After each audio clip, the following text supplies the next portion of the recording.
Listener mengisi laporan SPT mestinya memang sudah kegiatan yang rutin dilaksanakan tiap tahunnya ya. Tapi di ujung-ujung laporan itu biasanya karena kita juga jarang atau bahkan lama rentang waktu antara pengisian yang sebelumnya atau di tahun sebelumnya dengan pengisian di tahun yang berikutnya, itu rasa-rasanya lupa. Bagaimana caranya? Padahal di Dirjen Pajak sendiri sudah memberikan berbagai informasi tahapan-tahapan untuk pengisian SPT. Nah, Listener yang masih saja bermasalah untuk mengisi SPT, kami di Suara Plus 62 telah bersambung dengan Ibu Inge Diana Rismawanti, Kasubdit Perpajakan Kantor Pusat Dijen Pajak yang telah bergabung di Suara Plus 62. Selamat siang Ibu, apa kabar? Selamat siang Mas Riyadi, kabar baik, Alhamdulillah sehat. Alhamdulillah. Ibu, saya lapor ya, saya sudah lapor SPT ya Bu.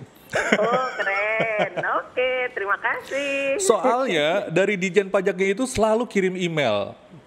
Pak Adi, tolong diselesaikan, Pak Adi. Secara berkala, ini agak lama-lama agak ini juga, terintimidasi juga. Tapi pada akhirnya sudah selesai kok Bu semalam.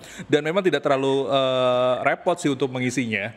Seperti itu. Tapi banyak dari warga negara yang lain yang masih menemukan kesulitan nggak sih Bu dalam mengisi SPT ini Bu?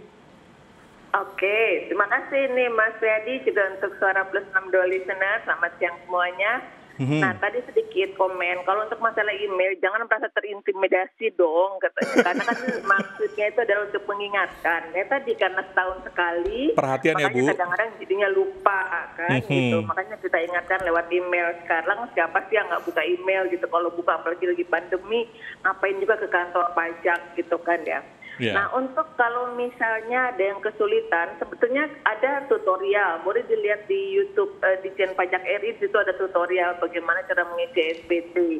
Atau ada juga kelas pajak online itu banyak banget deh. Coba buka dicek di website www.pajak.go.id, nanti di pojok kiri bawah ada kelas pajak SPT. Mau ikut yang mana, jadwalnya silahkan disesuaikan dengan yang paling cocok untuk para listener gitu loh. Atau bahkan sekarang di hari-hari terakhir ini teman-teman saya di KPP ada beberapa yang buka pojok pajak nih di tempat-tempat yang ramai dikunjungi masyarakat. Nah, mudah-mudahan ada yang bisa memanfaatkan itu juga. Jadi memang jadi secara online dan offline pun juga pajak juga sudah memberikan layanan ya terkait dengan menempatkan mereka-mereka petugas-petugas di tempat agar bisa memudahkan warga negara ini untuk bisa melaporkan SPT-nya seperti itu.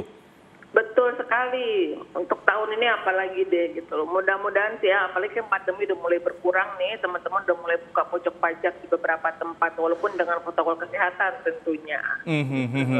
Bu Inge, ini yang sekarang target pajaknya atau yang sudah melaporkan SPT sudah melampaui target atau masih PR? Masih belum sih. Oke. Tapi biasanya nih 3 hari terakhir ini beneran deh ngebut banget gitu penambahannya. Ini kebiasaan teman-teman wajib pajak ini harusnya mulai dikurangi ya, jangan di saat-saat terakhir gitu supaya bisa lancar. Sebetulnya gitu himbauan kami. Gitu kan. Oke, nah yang menjadi permasalahan Ibu paling banyak ini kan kalau kita lapor SPT kan yang buka e-fin-nya ini pasti kan setahun sekali dan kadang suka lupa. Ya, nah ini ada beberapa teman juga. Ini langkah untuk bisa mendapatkan e-fin ini bagaimana Bu? Lupa soalnya. Nah, e-fin itu sebetulnya kan cuma dipakai sekali waktu kita daftar DJP online pertama kali. Kalau para wajib pajak juga para listener ini sudah ingat apa password dari email masing-masing untuk masuk ke DJP online, ingat password masuk ke DJP online, nggak usah tanya e-fin lagi. Ini kadang-kadang suka ini ya, kayak apa namanya ketularan gitu. Yang lain pernah nanya e-fin, ikutan dia nanya e-fin, padahal nggak dipakai gitu. Itu tidak dipakai kalau ingat password DJP online-nya. Nah, tapi kalau misalnya lupa betulan passwordnya sehingga membutuhkan e-fin untuk minta membuat password baru, ini yang paling cepat. Yang paling cepat menurut saya silahkan nge-tweet ke Kering Pajak. Di tweet Kering Pajak itu bisa mendapatkan e-fin. Atau bisa juga dengan chat live di website tadi ya, pajak.go.id. Walaupun bisa juga melalui email atau datang ke KPP. Tapi saya pikir untuk saat ini dalam masa pandemi tadi pilihan terbaik adalah dengan Twitter Kering Pajak atau dengan chat live di laman pajak.betul.id. Nah, itu yang paling oke. oke. Terkait dengan tweet di @kring_pajak ini, saya juga membuktikan sih Bu. Saya kemarin sebenarnya udah tahu Evin saya berapa gitu kan. Tapi saya coba untuk iseng gitu kan. Responnya seperti apa gitu kan. Terus ya udah saya coba untuk direct message ke @kring_pajak dan memang langsung direspon Bu. Luar Iya biasa. dong. Luar biasa. Peningkatan pelayanan dari kami, ya kan gitu. Nggak harus datang ke kantor pajak. Sekarang Twitter pun ayolah kita berikan layanan gitu. Oke. Tapi targetnya kalau memang misalkan tidak terpenuhi sampai dengan tanggal 31 Maret ini Ibu, ada rencana untuk diperpanjang Bu? Sebetulnya kalau target kami itu kan sampai dengan akhir tahun nih Mas Priadi. Tapi bukan berarti masyarakat harus lapornya nanti aja tunggu akhir tahun, karena batas waktunya tetap pada tanggal 31 Maret ya untuk wajib pajak orang pribadi. Jadi kalau mereka melaporkannya setelah 31 Maret berarti akan kena sanksi karena terlambat.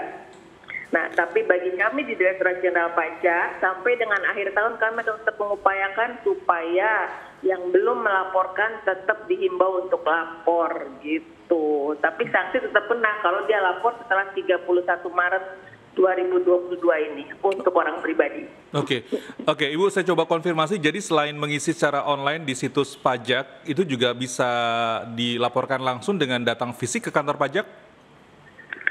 Bisa sebetulnya. Artinya gini, harapan kita tidak melaporkan SPT dalam bentuk manual kan gitu. Dan untuk para wajib pajak yang sebelumnya sudah online sebetulnya tidak bisa lagi menggunakan pelaporan SPT secara manual. Kalaupun datang ke kantor pajak itu apabila dibutuhkan pertolongan, misalnya ada kendala pada saat submit, dia nggak ngerti, udah dicoba berkali-kali, saya datang ke KPP aja deh, minta bantuan teman-teman, itu boleh gitu. Tapi kalaupun misalnya datang ke KPP, cuma bawa berkasnya aja, mau ngisi SPT tetap bisa sendiri loh ya.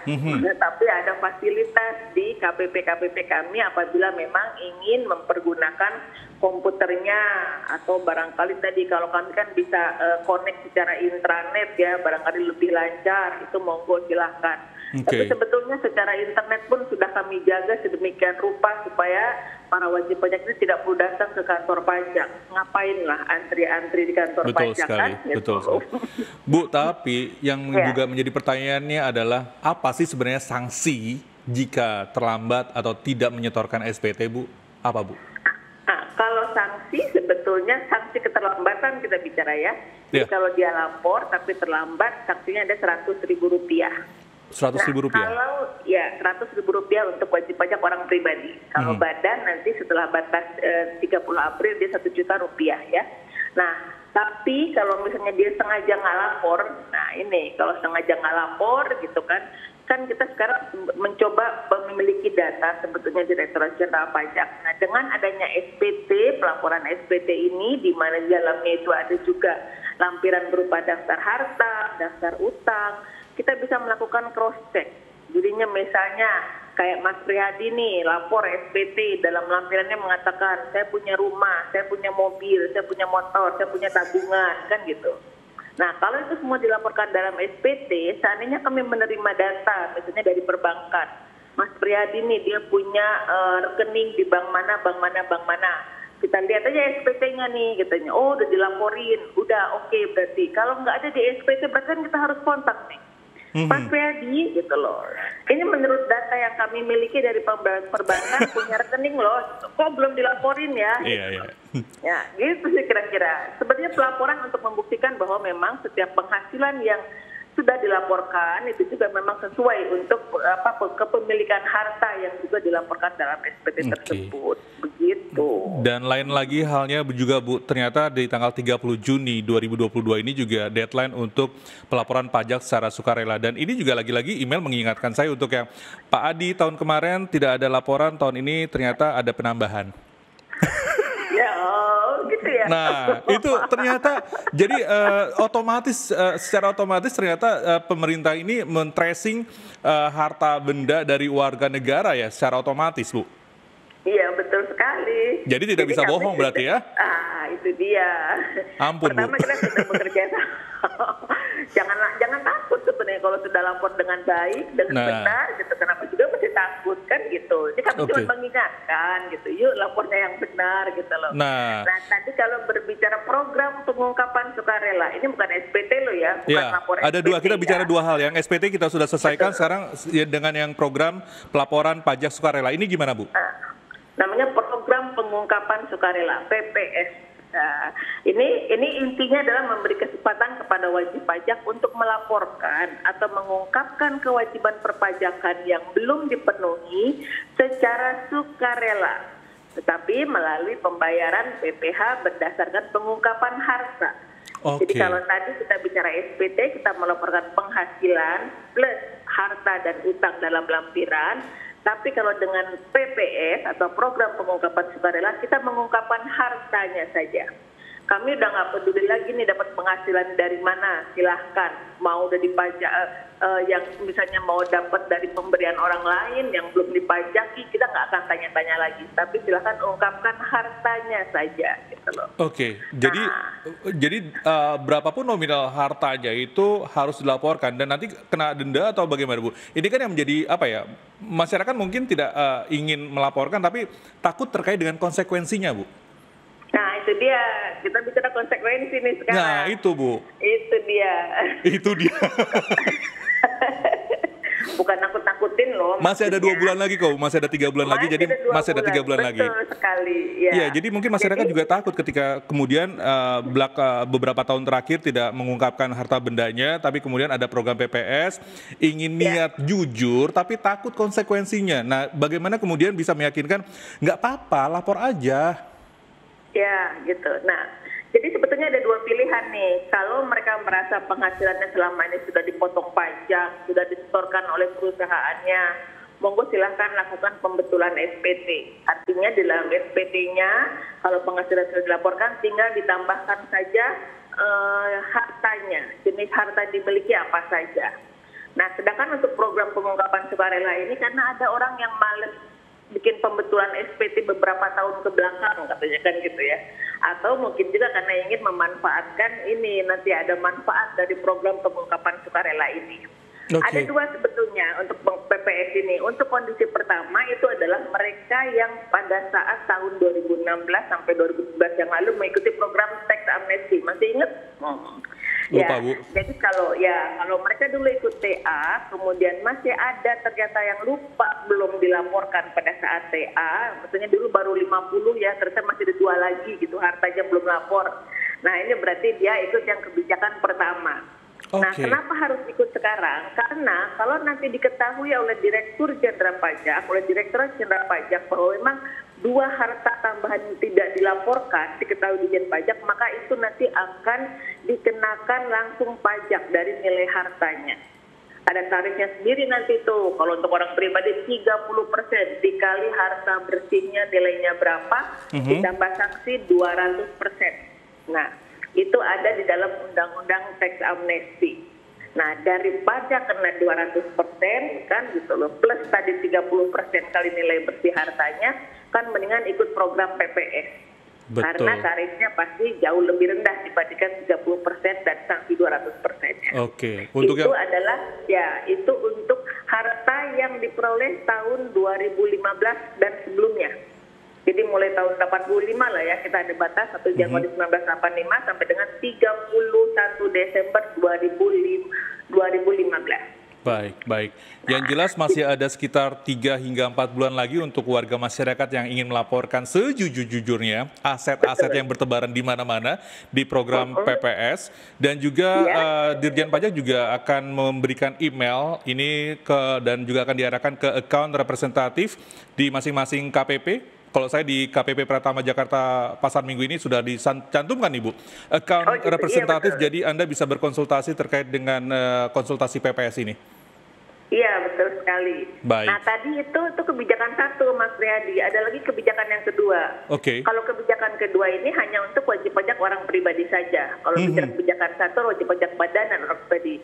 Kalau kebijakan 2 hanya untuk wajib pajak orang pribadi saja, dan ini untuk harta yang belum diungkapkan yang diperoleh pada tahun 2016 sampai dengan tahun 2020. Nah, bahkan untuk yang setelah TA pun diberikan fasilitas oleh pemerintah nih dengan pengungkapan sukarela. Karena nanti sekali lagi kalau diketahui nanti setelah masa PPS ini berakhir diketahui oleh Ditjen Pajak, maka dia juga akan dikenakan tarif yang tertentu, tapi sanksinya nggak 200%, tapi sesuai dengan Undang-Undang KUP.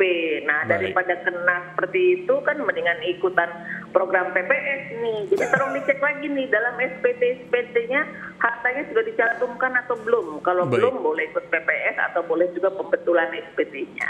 Baik. Berarti ada dua pilihan ya, perbaikan SPT dengan PPS. Oke, saya rasa saya pilih yang perbaikan SPT saja, Bu. Oh, baik. Sepanjang memang semua penghasilan sudah dilaporkan dengan benar dan sementara sudah dipotong pajak gitu kan, kita nggak mau maksa. Baik. Ya kan? Sementara aset saya juga saya masih harus mengumpulkan di mana saja aset-aset saya, Bu. Nah, itu dia nih. Jangan sampai kececer ya, Mas Brady ya. Tapi yang jelas pasti pemerintah juga men-tracing aset-aset masing-masing individu ada di mana saja dan nominalnya berapa saja pasti akan diketahui. Jadi nggak bisa bohong juga sekarang ya, Bu. Betul sekali. Ya, tadi saya katakan kita sudah banyak memiliki data dari berbagai instansi, lembaga, asosiasi, pihak ketiga lainnya, bahkan perbankan, juga dari tax authority di negara lain ya, semua memberikan informasi, kita tadi sebar informasi. Ya. Ketidaktahuan kita terkait dengan PPS atau hal-hal yang berbau pajak ini mungkin juga menjadi penyebab kenapa kemudian masyarakat enggan untuk melaporkan harta bendanya. Tapi kalau misalkan memiliki pengetahuan yang banyak terkait dengan SPT ataupun juga cara melaporkan PPS ini mungkin akan jauh lebih mudah buat masyarakat untuk bisa bersikap jujur dan juga bisa memanfaatkan program PPS ini yang deadline-nya tanggal 30 Juni 2022. Ibu Inge Diana Rismawanti, Kasubdit Perpajakan Kantor Pusat Ditjen Pajak, terima kasih sudah bisa berbagi di Suara Plus 62. Dan juga mendapatkan kesempatan konsultasi gratis untuk terima kasih Ibu Inge, sehat-sehat selalu Bu. Sama-sama Mas Riyadi. Baik, terima kasih. Terima kasih juga para listener semuanya. Baik, sehat-sehat juga Ibu.